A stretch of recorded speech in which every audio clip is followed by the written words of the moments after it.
Welcome to Japan! When we first arrived in Japan, we thought this journey would be all about the places. The mountains, the cherry blossoms, the roads. But 3 months later, those aren't the memories that stayed with us. We are Joseph, Martijn and our dog Buddy. We have left the grind behind to embrace the freedom of life on the road, trading office chairs for camp chairs and deadlines for dirt roads. Guided by Koddiwampo to travel in a purposeful manner towards a vague destination, we are here to share our journey, stories and tips for living adventurously. Hop in and join as we roam, explore and embrace the unexpected. After 2 years traveling Australia, we are now exploring Japan. When we first arrived in Japan, almost everything felt unfamiliar. The language, the customs, even the way we traveled. At first, every day felt like a new challenge. Finding a place to park, finding a place to sleep, simply figuring things out. But little by little, we started figuring it out. And before long, places like these became part of our routine. Most evenings ended the same way, searching for a roadhouse station, looking for an onsen nearby, and planning where tomorrow might take us.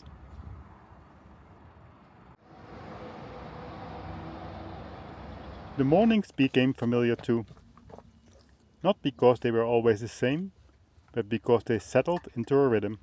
Good morning, Buddy. Coffee brewing, the first look at the weather, a quiet start before another day on the road. Pack up, check everything twice, and head off again. Somewhere along the way, the road that once felt intimidating started feeling normal. It wasn't just the places we visited. It was the small details of daily life, the things we barely noticed at first, but came to appreciate over time. Even a simple visit to an onsen became something we looked forward to, a chance to slow down, reset, and enjoy a way of life that felt very different from our own. By the end of the trip, Japan no longer felt like somewhere we were passing through. We just had our first onsen and look at me. I look so fresh. And the good thing is free.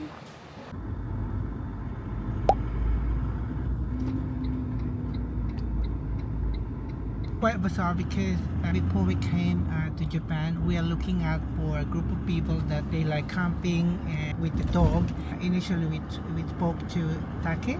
And today we're gonna meet him. And we're just following that car now. We're gonna go to a more quieter parking area so we can set up our Troopy and do a tour. It's quite nice. The longer we stayed, the more we found ourselves connecting with people. We're going to check out Taki camper, which is really cozy, I guess. So he built it by himself. Despite speaking different languages, there was an immediate connection. Made in English. Oh, England. it's a heater. Yeah, heater. Oh wow, That's good. that's cool. Vintage. Oh, that's good. Wow. Tea Coffee time. setup. Coffee Oh, tea time. that's Exactly. Yeah, tea time. Right. We spent the day and evening sharing stories, comparing setups, and learning about each other's lives. That's so cool. At one point, Taki asked if he could drive the Troopy, and of course we said yes. Okay. Bye.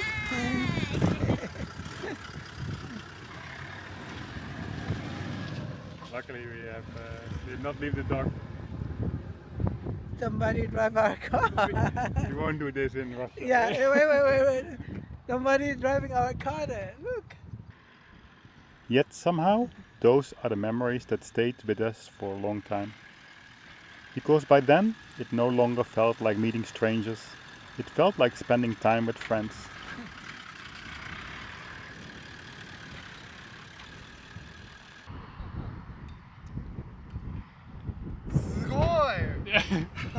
Exciting! Exciting! Yes. Exciting! Troopy! 欲しい Later that day, Taki and his wife took us to a dog-friendly restaurant nearby. One of those places we probably never would have found on our own.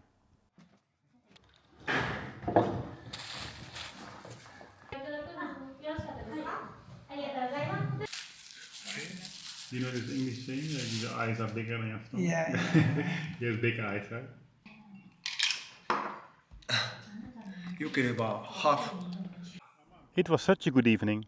Good food, good company, and plenty of conversations helped along by translation apps and a lot of smiling.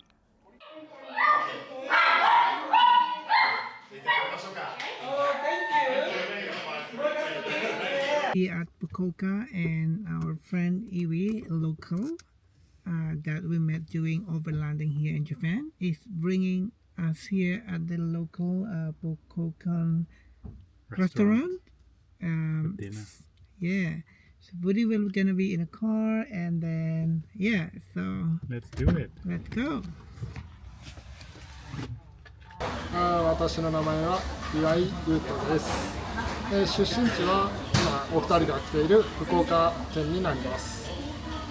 今ちょっとディナーに来ているんですけど、このびっくり亭本家、私の大好きな福岡のソウルフードです。どのようなものか料理が出てきて見てもらったらいいと思います。ではお楽しみに。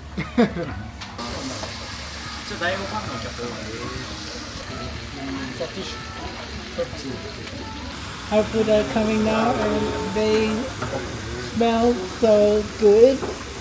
Big portion. Hopefully we can finish it, and there's gonna be a lot of garlic. Yeah. ゲタをですね、ゲタと呼ばれるものを鉄板の下に入れて油を片方に寄せます。その片方に寄せた油のところに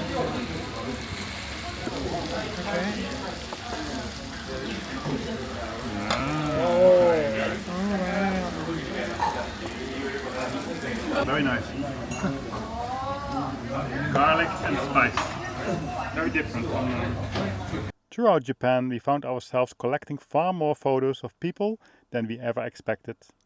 Not because we planned to, but because so many encounters turned into conversations, and so many conversations turned into memories. Some lasted only a few minutes, others lasted an entire evening, but each one added something to the journey. When we first arrived in Japan, we thought the highlights would be those famous places. The mountains, the coastlines, the cherry blossoms. But looking back now, it's often these moments that come to mind first. The faces, the conversations, and the people who made us feel welcome wherever we went. 道の駅にようこそいらしてください。2776メートルの場所です。素晴らしい景色です。どうぞ皆さんいらしてくださいませ。One of the places that stayed with us most was Suzu on the Noto Peninsula. And just like so many stories in Japan, it started with a conversation at a Michi no Eki.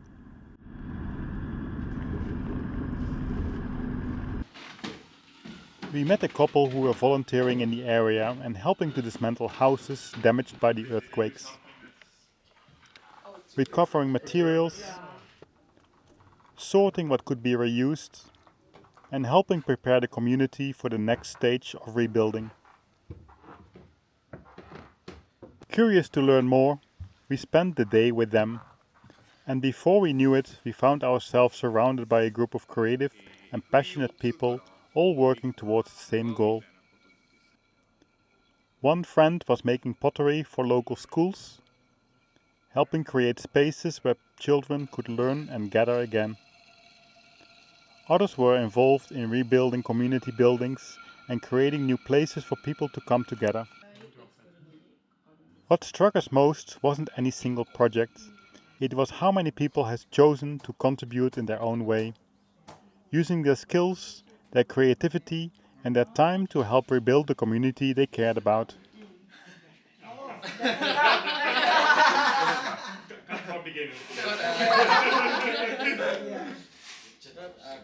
The longer we stayed, the more we realized this wasn't a story about damaged buildings.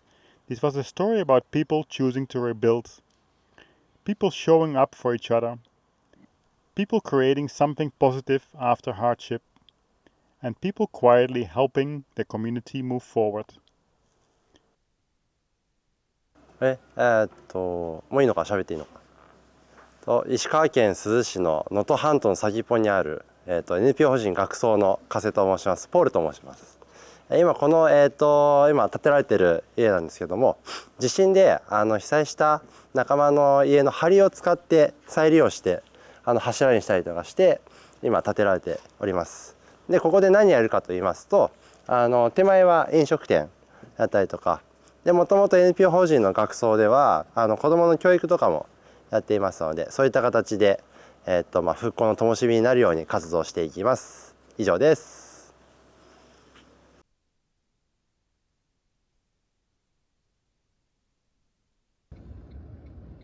Another place that stayed with us was Hiroshima. But it wasn't until we visited the museum and the scale of what happened truly sank in. It's difficult to put into words. The stories, the personal belongings, the lives that were changed forever. Yet what stayed with us wasn't only the tragedy, it was what came after.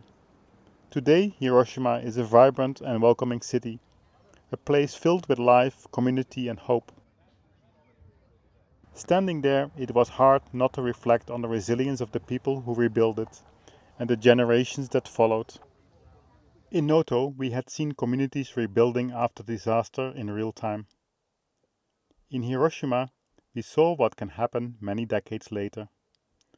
Both left a lasting impression, not because of the events themselves, but because of the strength of the people behind them.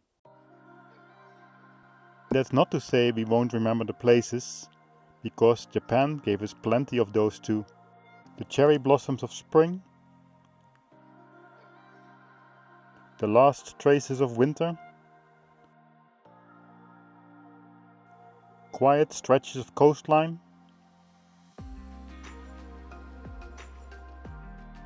mountain roads that seem to disappear into the clouds.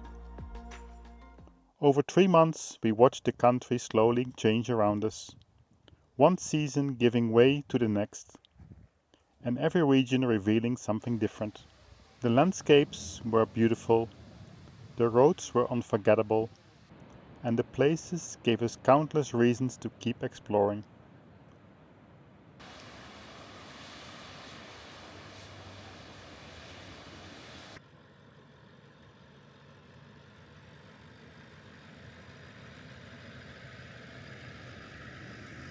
But when we look back on our time in Japan, those aren't the memories that come to mind first.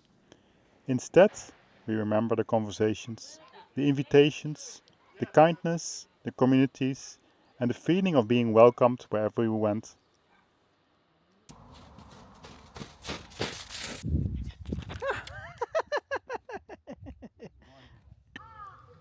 Oh, wow.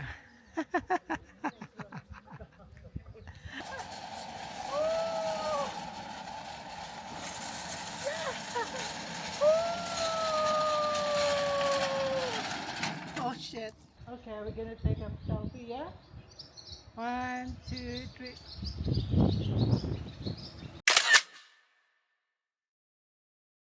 The places brought us to Japan, but it was the people who made us want to stay. And that's the part of Japan we will take with us.